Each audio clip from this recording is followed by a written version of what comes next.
Welcome back.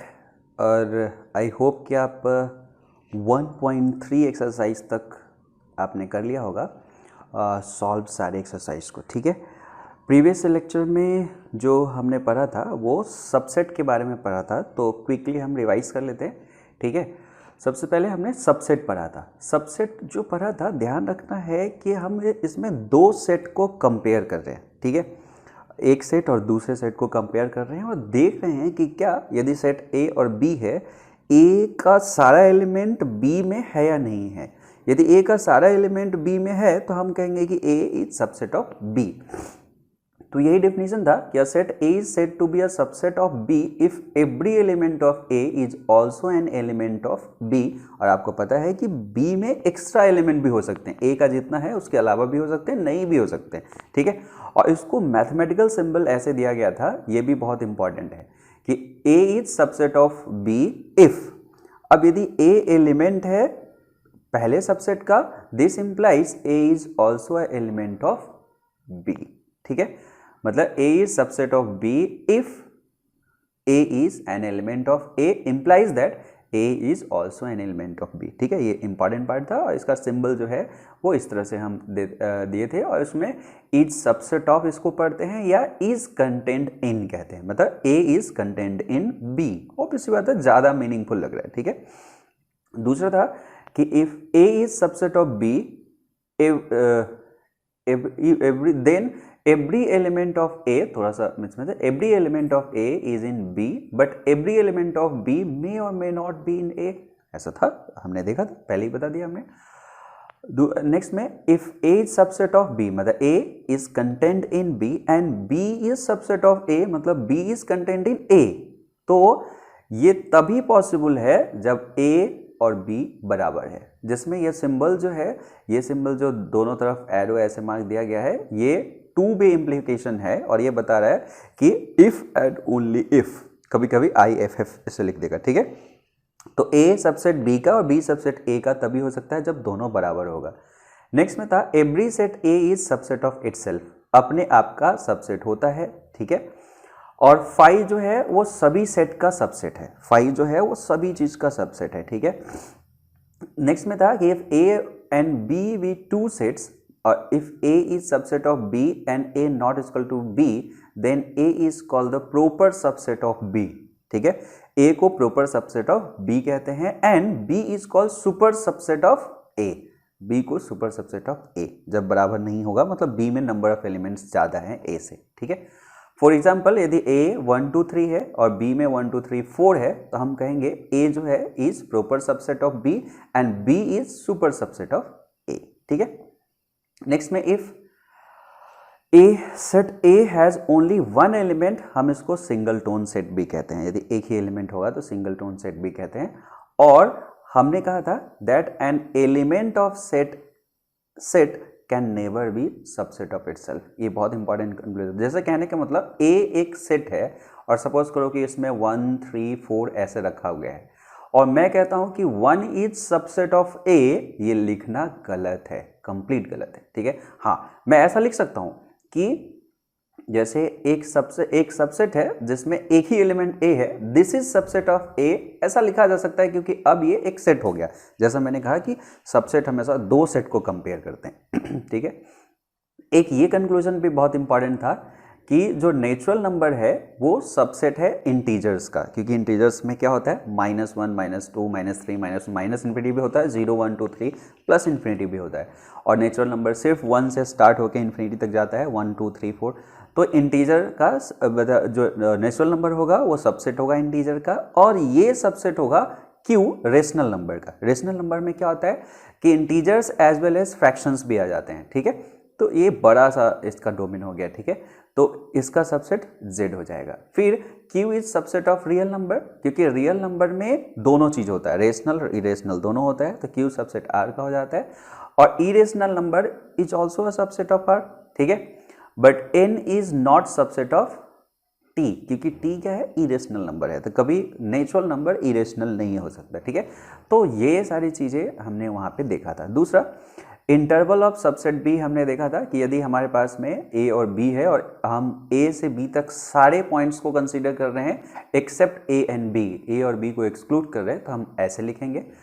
यदि हम ए और बी को इंक्लूड करते हुए और ए और बी के सारे पॉइंट्स को हम कंसीडर कर रहे हैं तो इस तरह से लिखेंगे, ठीक है। और if A included and be excluded और इसके अंदर का सारे पॉइंट्स तो हम ऐसे लिखेंगे, और यदि ए एक्सक्लूडेड है और बी इंक्लूडेड है तो ऐसे लिखेंगे, ठीक है। इसमें इन सारे इंटरवल में b माइनस ए यदि हम लिखे तो उसको हम लेंथ ऑफ इंटरवल कहेंगे, ठीक है। ये चीज हमने देखा था सबसेट में। नेक्स्ट चीज था पावर सेट, ठीक है। पावर सेट भी इंपॉर्टेंट था। पावर सेट में हमने देखा था कि यदि कोई सेट दिया गया है, ठीक है, इसका डेफिनेशन कि the collection of all subset of set A is called the power set of A. A कोई भी यदि सेट दिया गया है तो जितने पॉसिबल सबसेट होंगे उसको एक एक एलिमेंट मानते हुए यदि एक सेट आपने बनाया तो उसे पावर सेट कहते हैं, इसलिए पी ए से रिप्रेजेंट किया जाता है, ठीक है। जैसे सपोज करो कि a इक्वल टू 1 2 है तो फाई तो एक सेट सबसेट बन ही सकता है, एक सिर्फ एलिमेंट 1 के साथ, एक एलिमेंट 2 के साथ, एक 1 2 के साथ में, तो ये पूरा जो सेट हो गया ये पावर सेट हो गया, क्लियर। और यहाँ पे एक और चीज देखा गया है, जैसे इसमें एलिमेंट 2 है तो पावर सेट में एलिमेंट 4 आ गए। तो इन जनरल यदि A में यदि सपोज करो कि m एलिमेंट्स है तो पावर सबसेट में कितने एलिमेंट्स होंगे 2 टू द पावर m, ठीक है। उसके बाद यूनिवर्सल सेट था, ये रिलेटिव था कि अभी कई सारे सेट दिया गया है, एक ऐसा सेट कंस्ट्रक्ट करना है जिसमें वो सारे एलिमेंट मिल जाए जो A B C D जितने भी अभी सेट्स हैं उसके सारे एलिमेंट्स यदि उसमें मिल जाए तो हम उसे यूनिवर्सल सेट कहना शुरू कर देंगे, ठीक है। We will refer all our sets as a subset of some universal set, ठीक है। जितने भी सेट अभी जैसे अभी जिस क्वेश्चन में हम बात कर रहे हैं उसमें जितने भी सेट होंगे वो किसी न किसी एक यूनिवर्सल सेट का सबसेट होगा, तो पूरा यूनिवर्सल सेट हो जाएगा, क्लियर हो गया। ये हमने पिछले लेक्चर में पढ़ा था। आज जो हमारा लेक्चर है वो कंप्लीटली किस पे वेन डायग्राम पे रिलेटेड है, हमें इसे रब करना पड़ेगा। ये आज का टॉपिक है, ठीक है। तो आज के टॉपिक को हम यहाँ पे देखेंगे कि इसमें क्या पढ़ना है और ये पहले जो हमने पढ़ाई किया है उससे कैसे एसोसिएटेड है, दोनों चीज़ इंपॉर्टेंट है। तो वेन डायग्राम एक्चुअली जो हमने अभी सेट या सबसेट पढ़ा है उसका एक विजुअल रिप्रेजेंटेशन है, एक डायग्राम के फॉर्मेट में सब चीज़ को दिया गया है जो देखते ही हर चीज़ नज़र आएगा, ठीक है। तो इस टॉपिक में बताया गया कि most of the relationship between sets can be represented by mean of diagram which are known as Venn diagram. जितने भी हमने रिलेशनशिप है उसको हम रिप्रेजेंट कर सकते हैं एक डायग्राम से, जिसको वेन डायग्राम कहते हैं। ऑब्वियसली इसका जो नाम पड़ा है वो इंग्लिश लॉजिशियन जॉन वेन के नाम पे पड़ा है। ये this diagram consist of rectangle, ये इंपॉर्टेंट चीज़ है, एक rectangle and closed curves, usually circle, close curve होगा यूजुअली उसमें सर्किल होगा। दो तरह के इसमें डायग्राम होते हैं।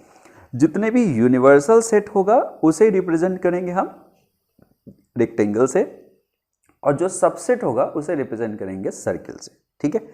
तो वेन डायग्राम जैसे यहाँ पे देखिए रिप्रेजेंटेड है, यहाँ पे जो ये रेक्टेंगल है वो यूनिवर्सल सेट को बता रहा है। यदि कोई यहाँ लिखने के लिए कहेगा कि क्या क्या इसमें है, तो इसमें 1 शामिल है, इसमें 5 शामिल है, इसमें 9 शामिल है, इसमें 3 शामिल है, इसमें 7 शामिल है, और बाकी जो इसके अंदर है वो भी शामिल है, मतलब 2 4 6 10 8 ये यूनिवर्सल सेट हो गया।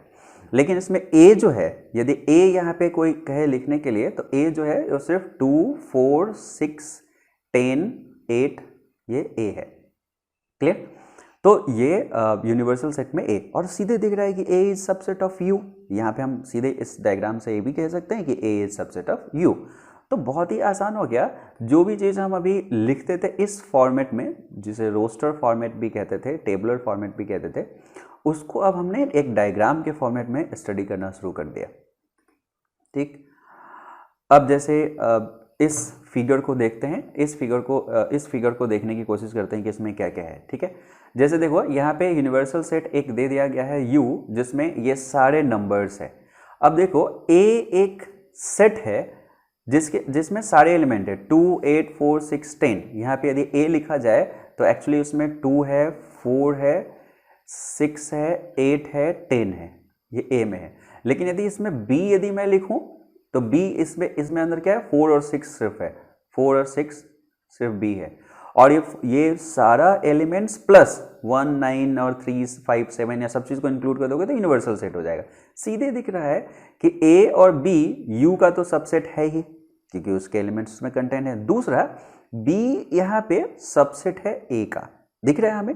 बी जो है मतलब 4, 6, वो तो 4, 6 इसमें भी है, तो इसलिए बी जो हो गया सबसेट ऑफ ए हो गया। तो डायग्राम से डायरेक्टली हमें ये सब चीज़ दिख रहा है, विजुअल दिख रहा है, ठीक है। तो वेन डायग्राम इसके लिए आसान हो गया। और आगे देखेंगे कि कई सारे प्रैक्टिकल क्वेश्चन सॉल्व करने के लिए भी कई सारे थ्योरी को भी आपको यदि डिराइव करना हो, प्रूफ करना हो, तो क्विकली वेन डायग्राम से कर सकते हैं, ठीक है।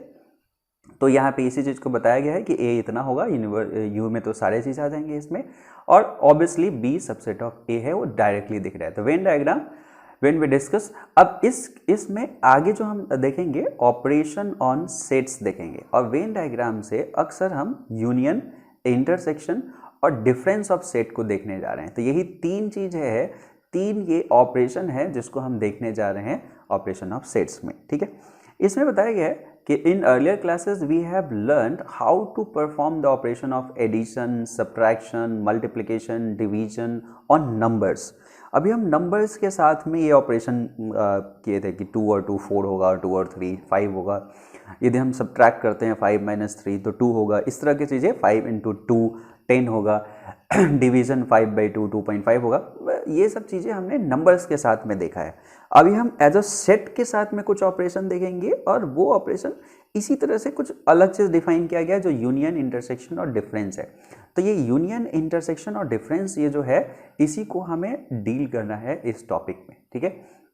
Each of these operation was performed on a pair of number to get the another number। हम देखिए जैसा अभी बताया तो नंबर के साथ में करते थे। For example when we perform the operation of addition on the pair of number, मतलब 5 और 13 को ऐड करें तो ऑब्वियसली 18 मिल जाएगा, अगेन एक नंबर मिला। परफॉर्मिंग द ऑपरेशन मल्टीप्लिकेशन यदि 5 और 13 का करेंगे तो 65 मिलेगा। Similarly there are some operation which when perform on 2 sets gives rise to another set. जैसे नंबर के साथ में यहाँ पे ऑपरेशन किया, एक नंबर मिल रहा है, तो इस तरह से 2 सेट के साथ ऑपरेशन करेंगे कि तीसरा सेट मिलेगा, ठीक है। We will now define certain operation on sets and examine their property, ठीक है। अब उसको हम प्रॉपर्टी को देखेंगे, और आगे हम देखेंगे we will refer all of sets as subset of some universal set. हम ये मान के चलेंगे कि अच्छा, जो भी सेट की हम बात कर रहे हैं वो किसी न किसी एक यूनिवर्सल सेट का सबसेट है, ठीक है। इसलिए यूनिवर्सल सेट को इंट्रोड्यूस किया गया था पिछले टॉपिक में, ठीक है। तो देखते हैं कि ये यूनियन और इंटरसेक्शन और डिफरेंस क्या है, और यही सब्जेक्ट मैटर मेन है अभी नेक्स्ट का। तो यूनियन ऑफ सेट पे हम चलते हैं कि यूनियन ऑफ सेट क्या है। देखो यूनियन ऑफ सेट कैसे डिफाइन किया गया। मान लेते हैं कि let A and B be any 2 set, कोई भी 2 सेट है।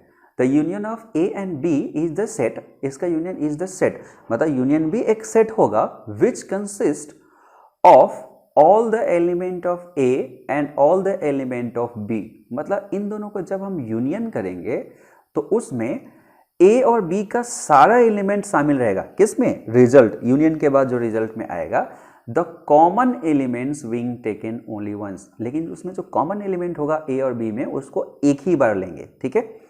द सिंबल यू, ऐसे जो सिंबल है यही यूनियन का सिंबल है, डिनोट्स द यूनियन। सिंबॉलिकली इसी को हम ए यूनियन बी लिख देते हैं सिंबॉलिकली। जैसे आप 2 नंबर को ऐड करना है तो 3 + 4 एक सिंबल यूज किया ना, जिसको आप 7 कह रहे हो, ठीक है। तो ये रिजल्ट हो गया, ये 2 नंबर हो गया।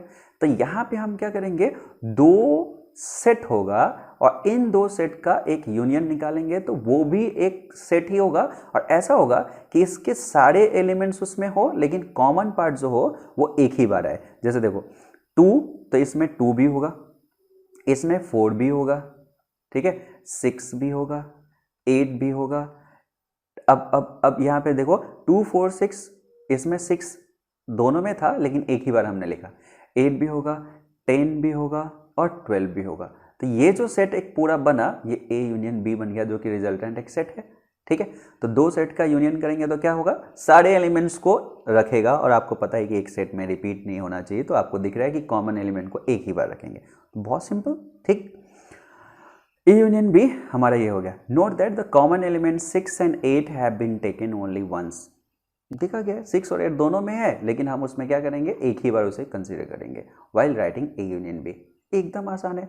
अब देखो ए ई आई ओ यू है और ए आई यू है, ए यूनियन बी यदि हम लिखेंगे तो ए और ए, आई और आई, यू और यू एक ही बार लिखाएगा, मतलब कंप्लीट ए ही हो जाएगा। मतलब यदि जो आंसर लिखेंगे ए यूनियन बी, तो इसका आंसर क्या होगा, ए ई आई ओ यू, जो कि ए के बराबर है। ठीक है, तो यहाँ पे एक बहुत ज़बरदस्त ऑब्जर्वेशन हम ला सकते हैं, बहुत इंपॉर्टेंट ऑब्जर्वेशन यहाँ पे आ सकता है। ठीक है, और ये ऑब्जर्वेशन क्या है, जिसको थ्योरी के फॉर्मेट में हम लिखेंगे कि यदि दो सेट है और जो दूसरा सेट बी जो है वो सबसेट ए का है, तो यूनियन निकालेंगे तो ए ही आएगा। समझ में है? यहाँ के ऑब्जर्वेशन में आपको दिख रहा होगा कि B is subset of A और B is subset of A है, और उस समय यदि A यूनियन B निकालने के लिए आपसे कहा, तो हमें पता है कि B का सारा एलिमेंट्स A में तो कंटेंट है ही, मतलब वो रिपीट करने वाला, जिसको एक ही बार हम लिखने वाले हैं, तो A के बराबर ही हो जाएगा। ठीक है, तो एक ये थ्योरी आ गया कि B is subset of A, then A union B equal to A, जिसको बार बार यूज करेंगे। ठीक है, तो इसको ध्यान रखिएगा। अब जैसे एक प्रैक्टिकल एग्जांपल ले रहा है इसमें, ठीक है, कहीं ना कहीं हम जो भी मैथमेटिक्स पढ़ते हैं उसका कुछ ना कुछ हम प्रैक्टिकल एप्लीकेशन करने की कोशिश करते हैं। ठीक है, वही प्रैक्टिकल एप्लीकेशन पे हम जाएंगे भी। लास्ट एक्सरसाइज आपका प्रैक्टिकल एक्सपेरिमेंट मतलब प्रैक्टिकल एग्जांपल पे ही है, इसलिए जो भी थ्योरेटिकल ऐसा चीज़ बनते जा रहा है उसको हम ध्यान रखेंगे, अलग में एक नोट बना के उसे हम लिख लेंगे कि ऐसा है। ठीक है, तो देखते हैं इसके प्रैक्टिकल एग्जाम्पल को भी देखते हैं कि ये क्या है।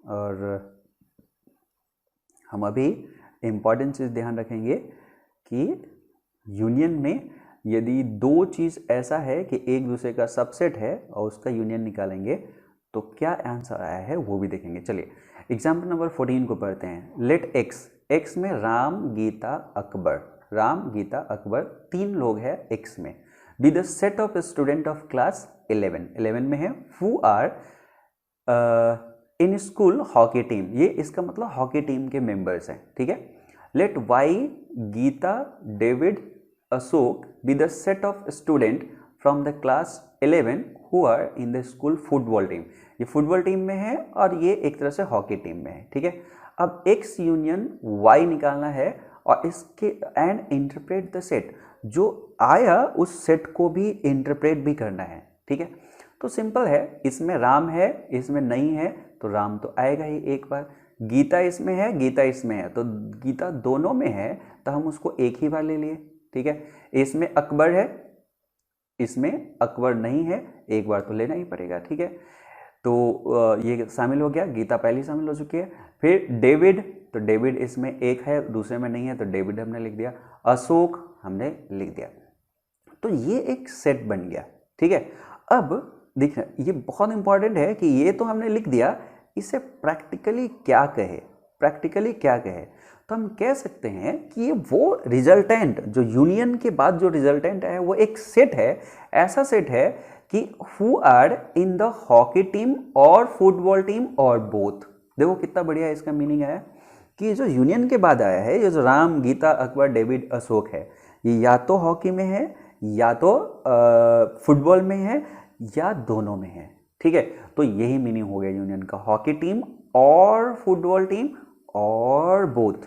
ठीक है, तो उसे यूनियन से रिप्रेजेंट करना शुरू कर दिया। तो ऐसा कई सारे प्रैक्टिकल प्रॉब्लम बन सकते हैं, समझ में आ गया। तो यूनियन का एक प्रैक्टिकल मीनिंग भी आपको समझ में आ रहा है कि यूनियन का एक प्रैक्टिकल मीनिंग क्या है। ठीक, अब हम चलते हैं नेक्स्ट में, ये तो मैंने बता दिया डिफिनीशन में कि यूनियन को हम कैसे रिप्रेजेंट कर सकते हैं, यूनियन को विजुअल फॉर्मेट में कैसे रिप्रेजेंट कर सकते हैं। ठीक है, डेफिनेशन देखो, the union of two set A and B is the set C which consists of all those elements which are either in A or in B। देखो यूनियन A और B का union निकालेंगे तो एक तीसरा set यदि C आता है तो वो भी एक सेट आएगा, वो C आता है तो उसमें सारे एलिमेंट जो A और B में होंगे वो इंक्लूडेड होंगे, including those which are in both, इसमें वो भी पार्ट होंगे जो दोनों में होंगे। और इसीलिए इसको सिंबल में ऐसे लिखते हैं। ये सिंबॉलिक, जो मैथमेटिक्स में सिंबल को जानना बहुत जरूरी है, मैं वेरी फर्स्ट उसमें बता दिया हूँ। तो ए यूनियन बी लिखेंगे तो क्या होगा, इसको लिख सकते हैं, इसके एलिमेंट x है such that x is element of a और x is element of b। यहाँ पे और बहुत इंपॉर्टेंट है, ठीक है। अब देखो जैसे a यहाँ पे है और b यहाँ पे है, यदि इस a के सारे एलिमेंट जो यहाँ पे कंटेंट थे और जो b है उसके सारे एलिमेंट इसमें कंटेंट थे, ठीक है। यदि कोई कहता है इसका यूनियन बनाओ तो ऑब्वियसली है कि सारे जो a का और सारे जो b का और जो दोनों का है वो क्या करेंगे, हम इसमें शामिल हो जाएगा। तो ये जो कलर्ड पार्ट है ये a यूनियन b को बताता है। ये किसी न किसी यूनिवर्सल का है, ये पहले से हम जान के देखें, ठीक है। तो ये शेडेड पार्ट क्या हो गया, a यूनियन b हो गया।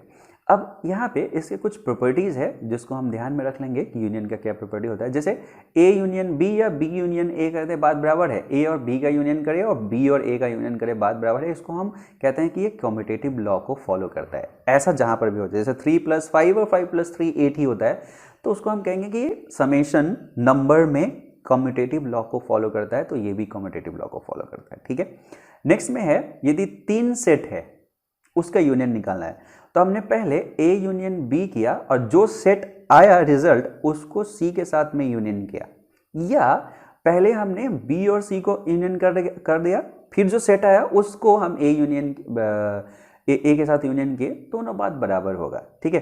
तो यहाँ पे एसोसिएशन चेंज हो रहा है। देखो B का एसोसिएशन A के साथ में था, अब B का एसोसिएशन C के साथ में है, उससे कोई फर्क नहीं पड़ा, तो हम कहते हैं कि ये एसोसिएटिव लॉ को फॉलो करता है, ठीक है। कि बार बार कहीं कहीं पे यूज आता रहेगा, तो इसको ध्यान में रखना है। नेक्स्ट में है A यूनियन 5। अब आप सोचो एक सेट है, उसका यूनियन हम उसके साथ करने जा रहे हैं जिसमें एलिमेंट ही नहीं है, तो वही सेट रह जाएगा ना, तो वही रह गया। तो इसको लॉ ऑफ आइडेंटिटी एलिमेंट कहते हैं, ठीक है। 5 is the identity of union, union का आइडेंटिटी है, ठीक है। तो जब हम जैसे 3 को 1 से मल्टीप्लाई करेंगे तो 3 ही रह जाता है, ठीक है। तो हम कहें कि मल्टीप्लिकेशन का आइडेंटिटी 1 है। उसी तरह से यूनियन का आइडेंटिटी 5 हो गया कि A यूनियन 5 करेंगे तो A ही रह जाएगा, A यूनियन ये करेंगे तो A ही आएगा, आइडेम्पोटेंट, इसको लॉ कहते हैं। तो A यूनियन A ऑब्वियसली बात है, 1 2 3 A में है और फिर उसी को यूनियन हम करें तो 1 2 3 A ही आ जाएगा। अब बताओ यूनिवर्स का यूनियन यदि A के साथ में करेंगे तो क्या होगा, यूनिवर्स के बाकी एलिमेंट और A उसमें ऐड हो गया तो यूनिवर्स ही तो आएगा, तो U आ जाएगा। इसे लॉ ऑफ U कहते हैं। तो ये कुछ प्रॉपर्टी है जो यूनियन है वो फॉलो करता है, ठीक। तो यूनियन को हम कैसे मैथमेटिकली रिप्रेजेंट करेंगे, उसका प्रॉपर्टी क्या है, और ये सब सारी चीज़ें आपने देख लिया इसमें, ठीक। अभी हम नेक्स्ट में चलते हैं कि इंटरसेक्शन ऑफ सेट्स क्या है। दूसरा पार्ट है हमारा इंटरसेक्शन ऑफ सेट्स। पहले हमने यूनियन देख लिया, ठीक है। तो इंटरसेक्शन क्या है उसको देखते हैं। देखो इंटरसेक्शन ऑफ सेट्स में हम देखेंगे intersection of set A and B is set of all elements which are common to both A and B। सिर्फ जो A और B में कॉमन है वही आंसर देगा, ठीक है। A और B दोनों को इंटरसेक्शन करेंगे तो हम क्या करेंगे, सिर्फ कॉमन पार्ट को उठाया, ठीक है। वहां पे सारे एलिमेंट A और B के थे, साथ साथ दोनों में थे उसको भी इंक्लूड कर लिया था। यहाँ पे सिर्फ हम कॉमन एलिमेंट को ले रहे हैं, क्लियर कर ध्यान रखना है। इसको इन्वर्स में ऐसे U लिखा जाता है, ये सिंबल हो गया इंटरसेक्शन का। मैथमेटिकली हम कैसे करेंगे, देखिए A इंटरसेक्शन B में वो सारे एलिमेंट X है such that X is element of A and, और क्या जगह पे यहाँ पे क्या है, and X is element of B। मतलब जो वही X हम लेंगे जो A और B दोनों में कॉमन है, वही इंटरसेक्शन हो जाएगा, ठीक है। जैसे एग्जाम्पल के लिए A और B जो ऊपर हमने लिया था उसी का इंटरसेक्शन निकालेंगे तो 6 और 8 दोनों में था ना, जिसको हमने वहाँ पे देखा था कि 6 और 8 दोनों में है, तो एक ही बार ले रहे हैं, बाकी सारे एलिमेंट यहाँ पे 6 और 8 ही सिर्फ आंसर आ जाएगा जो दोनों में कॉमन है, ठीक है। तो दोनों में कॉमन एलिमेंट को हमने यहाँ पे उठा लिया। सिमिलरली वहाँ पे एक्स और वाई जो प्रैक्टिकल क्वेश्चन दिया गया था, हम देखेंगे गीता ऐसी है जो दोनों चीज़ खेलती है, हॉकी और फुटबॉल दोनों खेलती है, तो is the only element common to both. तो हम कहेंगे कि जो दोनों गेम खेलती है वो गीता है, तो वो इंटरसेक्शन हो गया। क्लियर हो गया? अब सपोज करो कि ए ऐसा है, बी ऐसा है, इंटरसेक्शन निकालना है, तो सिर्फ कॉमन पॉइंट को देखेंगे। 2 यहाँ पे है, 2 यहाँ पे है, तो हाँ होगा। 3 यहाँ पे है, 3 यहाँ पे है, तो होगा। 5 यहाँ पे है, 5 यहाँ पे है, होगा। 7 यहाँ पे है, 7 यहाँ पे है, तो होगा। इसका मतलब इसका आंसर जो होगा ए इंटरसेक्शन बी, ये एक्चुअली में 2, 3, 5 और 7 हो जाएगा। अब देखने वाली बात ये है कि यहाँ पे B जो था वो सबसेट ऑफ A है क्योंकि B के सारे एलिमेंट A में है। और जब हमने इस कंडीशन में इंटरसेक्शन निकालने की कोशिश किया तो आंसर इज B।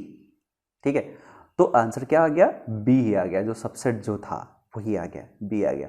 आपको याद है यदि B सबसेट A का है और यहाँ पे A यूनियन B यदि मैं आपसे पूछता तो क्या था? A आता, टोटल आता, यहाँ पे B आया। क्लियर हो गया? तो ये भी चीज़ आपके पास में नोट करने वाला हो गया कि यदि B is subset of A and then A intersection B is B, ये दूसरा थ्योरेटिकल आपका कॉन्सेप्ट यहाँ पे डिराइव हो गया। क्लियर हो गया? इसका यदि वेन डायग्राम में हम रिप्रेजेंट करें तो ये यहाँ पे A है, यहाँ पे B है, दोनों में जो कॉमन पार्ट होगा वही A इंटरसेक्शन B होगा, तो सिर्फ ये कॉमन पार्ट हो गया। ठीक है, इसको सिंबॉलिकली A इंटरसेक्शन B को हम लिखेंगे कि X is element of A and X is element of B, वही एलिमेंट इसके रिजल्ट में आएगा, इंटरसेक्शन के रिजल्ट में आएगा, और शेडेड पार्ट हो गया। क्लियर हो गया? तो यूनियन और इंटरसेक्शन का आई थिंक कि आपको मीनिंग क्लियर हो गया होगा, और साथ साथ कैसे रिप्रेजेंट करेंगे वो भी क्लियर हो गया होगा। ठीक है, आपको प्रैक्टिस की जरूरत होगी इसमें क्वेश्चंस बनाने के लिए। ठीक, अब एक छोटा सा ऑब्जर्वेशन ये है कि सपोज करो कि आप दो सेट को कंसीडर कर रहे हो, ए और बी, और यदि ए और बी में कोई इंटरसेक्शन ही नहीं है, कॉमन ही नहीं है, देखो ये कॉमन ही नहीं है, यहाँ पे हम कोई कॉमन एरिया नहीं देख रहे हैं। ठीक है, तो कोई कॉमन एलिमेंट नहीं है, तो हम इसको क्या कहना शुरू कर देंगे कि ये डिसजॉइंट है। ठीक है, ये डिसजॉइंट सेट है। जैसे 2, 4, 6, 8 है और 1, 3, 5, 7 को, इसका हम इंटरसेक्शन निकालने की कोशिश करेंगे, कोई भी कॉमन नहीं है। कॉमन नहीं है तो हम कहेंगे ए और B are disjoint set. Clear हो गया? तो डिसजॉइंट सेट में जो वेन डायग्राम ऐसा बनेगा, और डिसजॉइंट सेट का हम कह सकते हैं कि ए इंटरसेक्शन बी क्या आता है? फाई आता है। ऐसा सेट जिसका कोई एलिमेंट नहीं है उसे फाई कहते हैं। ठीक है, अब इसके प्रॉपर्टी क्या हो जाएंगे? यदि ए इंटरसेक्शन बी और बी इंटरसेक्शन ए लिखे बाद बराबर है तो कॉम्यूटेटिव लॉ को फॉलो करता है। हम ए और बी में कॉमन देख रहे हैं और बी और ए में कॉमन देख रहे हैं, वो तो एक ही मिलेगा। ठीक है, A intersection B intersection C है तो A intersection B intersection C association यदि बी का हम सी के साथ कर दें और तब इंटरसेक्शन, तब भी बात बराबर है, तो एसोसिएटिव लॉ को भी फॉलो करता है। अब यदि फाई इंटरसेक्शन ए करे, एक में कोई एलिमेंट नहीं है, एक में बहुत सारे एलिमेंट है, उन दोनों का कॉमन निकालने जाएंगे तो कुछ भी नहीं मिलेगा, तो इसलिए उसका आंसर क्या होगा? फाई। यदि हम यूनिवर्स को, मतलब सारे एलिमेंट्स वाले सेट को का कॉमन ए के साथ में देखें तो ए ही वाला पोर्शन ही कॉमन आएगा, क्योंकि ए यू के अंदर भी था। ठीक है, तो इसमें ए आएगा, इसको law of phi and U कहते हैं। यदि ए इंटरसेक्शन ए कर दे तो ए आएगा, ए यूनियन ए करे तब भी ए आएगा। ठीक है, आइडेम्पोटेंट लॉ इसे कहते हैं। अब ये बहुत इंपॉर्टेंट ऑब्जर्वेशन है, यदि A intersection B union C करे, देखो बी और सी जो सेट दिया गया था उसका हमने यूनियन निकाला और ए के साथ इंटरसेक्शन निकाल रहे हैं, तो यहाँ पे जस्ट एसोसिएटिव लॉ की तरह आप ऐसा नहीं कर दोगे कि बी के ए के साथ एसोसिएशन करेंगे, ये डिस्ट्रीब्यूट हो जाता है। यहाँ पे हो जाता है ए इंटरसेक्शन बी, देखिए ए इंटरसेक्शन बी, ये दोनों ऐसा हुआ। ठीक है, और union A intersection C, A intersection C. ठीक है, अब बीच में यूनियन हो गया। यदि मैं आपको कहूँ कि 3 into 2 + 5 को यदि आपको जोड़ना है तो आप ऐसा लिख सकते हैं 3 into 2 + 3 into 5 लिख सकते हैं। यहाँ जो इंटू आपने किया था अब वो डिस्ट्रीब्यूट हो चुका है, इसके और इसके साथ में बीच में प्लस आ गया। कुछ इसी ढंग का ये नहीं है कि A intersection B union C है तो पहले ए का बी के साथ इंटरसेक्शन कर दिया, ए का सी के साथ इंटरसेक्शन कर दिया और उन दोनों का यूनियन कर दिया। इसे हम डिस्ट्रीब्यूटिव लॉ कहते हैं, और ये कह रहे हैं कि यहाँ पे intersection distributes over union. Clear हो गया? इसको वेन डायग्राम से बड़े अच्छे से समझा जा सकता है, ठीक है, बट इसे ध्यान रखना बहुत ज़रूरी है, इसका यूटिलाइजेशन बहुत ही बढ़िया तरीके से होगा। तो इसलिए आप इसको ध्यान रखेंगे कि ये डिस्ट्रीब्यूटिव लॉ किस तरह से फॉलो हुआ है हमारे यूनियन इंटरसेक्शन में, ठीक है। ये वेन डायग्राम कंप्लीटली उसको रिप्रेजेंट कर रहा है बहुत बढ़िया से। जैसे देखिए, यदि 3 हमारे पास में सेट था, तो यदि मैं B यूनियन C रखूं तो B और C में जो कॉमन पार्ट होगा, जो ये नीले कलर का दिख रहा है, ब्लू कलर का, वही होगा, तो ये B यूनियन C हो गया।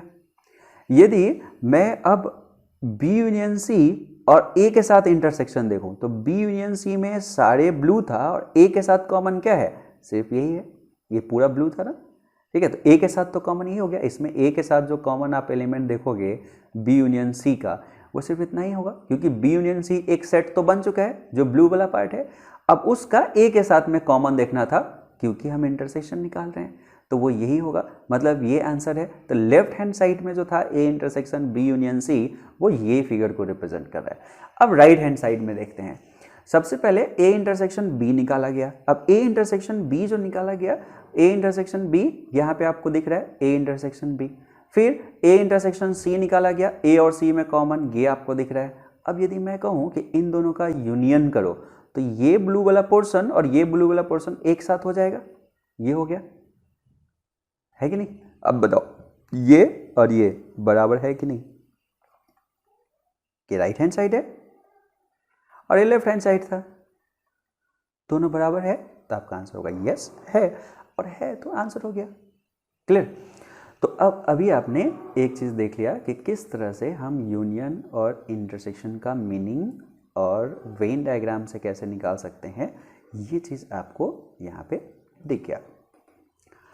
अब हम चलते हैं, एक और पार्ट था, एक और ऑपरेशन था जिसे हम डिफरेंस ऑफ सेट्स कहते हैं, ठीक है।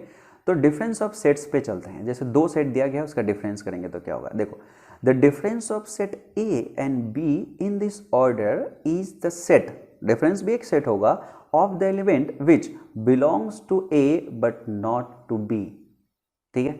मतलब यदि A माइनस B हम करेंगे तो एक सेट आएगा जो A का एलिमेंट्स तो रहेगा ही, लेकिन उसमें से सारे वो एलिमेंट गायब हो जाएंगे जो B में था, ठीक है। इसको A माइनस B कहेंगे। देखो सिंपल एग्जांपल से पहले समझते हैं। देखो 1 2 3 4 5 6 है और B में 2 4 6 8 है। जब हम A माइनस B निकालेंगे, पहले हम A माइनस B को निकालते हैं, तो इसमें कहा गया A के एलिमेंट्स रहेंगे, लेकिन उसमें से वो सारे एलिमेंट्स को हटा देने हैं जो B में थे। 2 इसमें है, 2 इसमें है, इसमें से हट जाएगा। 4 इसमें है, 4 इसमें भी है, इसमें से हट जाएगा। 6 इसमें है, 6 इसमें से हट जाएगा। 8 इसमें है, लेकिन 8 इसमें नहीं है, तो सीधे आंसर 1 और 3 और 5 हो जाएगा, मतलब 1 3 एंड 5, यही A माइनस B हो गया। यदि मैं B माइनस A निकालने के लिए कहूँ तो देखो 2 इसमें है और इसमें भी है, तो 2 यहाँ से हट जाएगा। 4 इसमें है, इसमें भी है, तो 4 यहाँ से हट जाएगा। 6 इसमें है, इसमें भी है, तो यहाँ से 6 हट जाएगा। 8 इसमें है, इसमें नहीं है, तो इसमें सिर्फ और सिर्फ 8 होगा। Got it. तो यही डिफरेंस का एकदम सिंपल सा मीनिंग हो गया। क्लियर। और यहाँ पे एक इंपॉर्टेंट ऑब्जर्वेशन भी आ गया कि A minus be in general B minus A के बराबर नहीं होंगे, कहीं कहीं हो भी सकते हैं। In general A minus B और B माइनस A बराबर नहीं होंगे। Got it. तो ये आपका बहुत इंपॉर्टेंट सा एक और ऑब्जर्वेशन आ गया। और तीसरा ऑपरेशन भी हम पढ़ लिए कि डिफरेंस का मतलब क्या होता है। ठीक। अब इसको यदि वेन डायग्राम से आप बनाने की कोशिश करो, इसको वेन डायग्राम से यदि हम बनाने की कोशिश करें कि जो डिफरेंस है उसको हम वेन डायग्राम से जानने की कोशिश करें कि क्या होगा, तो बहुत ही सिंपल है। और उसको मेन चीज़ होता है मैथमेटिकल लिखना। तो मैथमेटिकल कैसे लिखेंगे, जैसे ये A था और ये B है, ऑब्वियसली A माइनस बी करेंगे तो A में से वो सारे एलिमेंट हट जाएंगे जो B में भी कॉमन थे, तो जो बचा हुआ पोर्शन है यही तो A माइनस बी हो गया।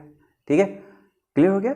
अब यदि 3 एलिमेंट है और कोई कहता है कि सिर्फ इस पोर्शन को बताओ कि ये क्या है, सिर्फ इस पोर्शन को बताओ क्या है, तो ये A माइनस बी होगा।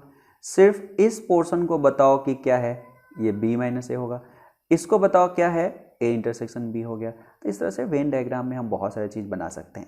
एक और चीज़ भी हम देखेंगे, मैथमेटिकली A माइनस बी यदि हमें लिखना है तो हम कहेंगे इसमें वो एलिमेंट है x such that x is element of a and not और x is not element of b। ठीक है, उसमें वही बी का एलिमेंट होगा तो हट ही जाएगा, तो x is not element of b। इसको मैथमेटिकली हमने रिप्रेजेंट कर दिया डिफरेंस को। ठीक है, तो तीनों चीज को आप एक साथ लिख लो, यूनियन का, इंटरसेक्शन का और डिफरेंस का जो है सिंबॉलिकली जैसे लिखा गया है। कंक्लूजन जैसे नेक्स्ट क्लास में बताते हैं वैसे ही हम बताएंगे। ठीक है, एक चीज और ऑब्जर्वेशन में है कि आपको लगता है कि ये वाला पोर्शन, ये वाला पोर्शन और ये वाला पोर्शन, ये तीनों तो डिसजॉइंट हो गया, म्यूचुअली डिसजॉइंट हो गया कि नहीं? तो म्यूचुअली डिसजॉइंट है, इसका इंटरसेक्शन नहीं मिलेगा। मतलब a माइनस बी और a इंटरसेक्शन b के जो भी एलिमेंट्स होंगे और b माइनस a के जो भी एलिमेंट होंगे आपस में बिल्कुल कोई कॉमन नहीं होगा, उसे हम डिसजॉइंट कह सकते हैं। और इसी के बेसिस पे आपका पूरा के पूरा जो है चैप्टर नंबर 1.4 है, जिसे आप बहुत खुशी खुशी बना सकते हैं। इसके भी कुछ रैंडम क्वेश्चंस हम देखेंगे कि रैंडम क्वेश्चन इसमें क्या क्या है। जैसे 1.4 में है find the union of the set, और ये सब तो बहुत आसान है, आप अब करना शुरू कर दोगे। ये x दिया गया है, u दिया गया है, इसका यूनियन निकालेंगे तो 1 भी होगा, 2 भी होगा, 3 भी होगा, 5 भी होगा। यूनियन ये कहता था कि सारे एलिमेंट्स को आपको रखने हैं और यदि दोनों में कॉमन है तो उसे एक बार ही रखना है, तो सिंपल है। ठीक है, 1 2 3 और b 5 है, इसका यूनियन हम निकालेंगे तो क्या हो जाएगा, सिर्फ a के बराबर ही हो जाएगा। तो इस तरह से सारी चीज़ यहाँ 1x और ये चीज़ का एलिमेंट पहले लिख दीजिए। जैसे x is a natural number and 1 से बड़ा है, मतलब 2 होगा, 3 होगा, 4 होगा, 5 होगा और 6 को इंक्लूड करना है तो इसलिए 6 होगा। तो एक एलिमेंट ये हो गया। b में यदि 6 से ऊपर नेचुरल नंबर लेना है और 6 को शामिल नहीं करना है तो 7 हो गया, 8 हो गया, 9 हो गया। 10 भी नहीं लेंगे क्योंकि इक्वलिटी नहीं है, 7 8 9 है। इसका यूनियन निकालेंगे तो 2 3 4 5 6 7 8 9 तक हो जाएगा। ठीक है, और उसको हम यदि चाहे तो लैंग्वेज में भी लिख सकते हैं कि x such that x is natural number और 2 से बड़ा x है एंड छोटा 9 का है, ऐसे करके हम लिख सकते हैं। या ऐसा भी लिख सकते हैं कि 2 से बड़ा तो कह सकते हैं 1 से बड़ा, इक्वलिटी नहीं लेना है तो, और x less than 10 natural number. इस तरह से सारी चीज़ लिख सकते हैं। तो ये कुछ बड़ी बात नहीं है, इसके एग्जाम्पल बहुत हार्ड नहीं है, आप सॉल्व कर सकते हो रैंडमली कोई भी चीज़ हम इसको सॉल्व करेंगे। तो जैसा कि मैंने कहा कि आपको जो भी क्वेश्चन इसमें सॉल्व कराना है आप कमेंट में लिख दीजिए, और जैसे ही इकट्ठा होगा पूरे सेट के जो एग्जाम्पल उसका एक वीडियो बना देंगे, जहाँ जहाँ जो क्वेश्चंस आपको हार्ड लगते हैं तो पहले सॉल्व करो। ठीक है, एक बार प्रैक्टिस करो, और रैंडमली मैंने एक आध बता ही सकता हूँ, कोई भी चीज़ ऐसे इसमें होगा तो, और एकदम बहुत अच्छा क्वेश्चन होता है वो मैं डिस्कस कर ही देता हूँ। तो आपका काम होगा कि आप क्या करें, एनी हाउ पहले कंक्लूड करें और फिर एक्सरसाइज को सॉल्व करें। ठीक है, जो नहीं आता है कमेंट में नीचे लिख दें। जब सेट का पूरा चैप्टर खत्म हो जाएगा तो जो कमेंट्स में सारे वीडियो के नीचे होंगे वो सारे इकट्ठा करके मैं एक वीडियो बना दूंगा। ठीक है, और जब ये ख़त्म हो जाता है चैप्टर, फिर हम एडिशनल कुछ एक और एडवांस लेवल के लेक्चर्स भी हम क्रिएट करेंगे। जैसे पहला स्टेप हमारा एनसीईआरटी है, वो एनसीईआरटी होना चाहिए। ठीक है, तो हम नेक्स्ट लेक्चर में मिलते हैं। Thank you.